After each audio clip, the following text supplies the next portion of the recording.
Bihar CM Nitish Kumar, Lalu Prasad Yadav ఇద్దరు రాహుల్ గాంధీ నాయకత్వాన్ని సమర్థించడం ఇది శుభపరిణామమని కాంగ్రెస్ పార్టీ సీనియర్ నాయకుడు వి హనుమంతరావు అన్నారు.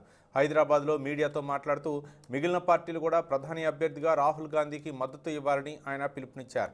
మిగతా పార్టీలు స్పందించడానికి ఇదే సరైన సమయమని విహెచ్ అన్నారు. మోదీ మాటలు తప్ప ఇచ్చిన హామీలు నెరవేర్చడం లేదని ఆయన విమర్శించారు. దేశానికి ఆల్టర్నేట్ లీడర్ రాహుల్ గాంధీ మాత్రమేనని హనుమంతరావు అన్నారు. మాట్లాడడం కార్యకర్తలలో ఉత్సాహం, ప్రజల్లో కూడా ఒక ఆలోచన వచ్చింది.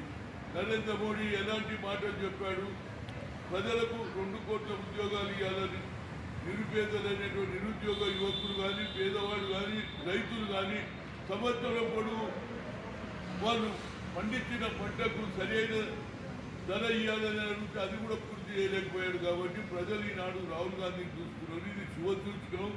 I am appealing to all the political parties. Let them propose Rahul Gandhi is the next Prime Minister అనేది నా ఉద్దేశం. తప్పనిసరిగా ఆయన ఏ విధంగానైతే కన్యాకుమారి నుంచి కశ్మీర్ వరకు ఇదొక విల్ పవర్.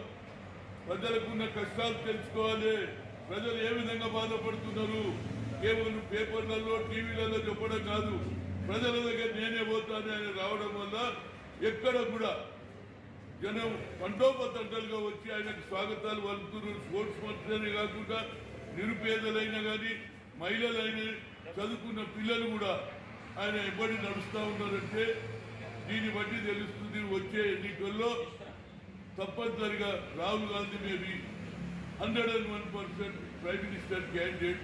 దానికి మిగతా పొలిటికల్ పార్టీలు కూడా మద్దతు ఇవ్వాలని గతంలో ఒక ఆలోచన వచ్చింది. ఏంటంటే కూడా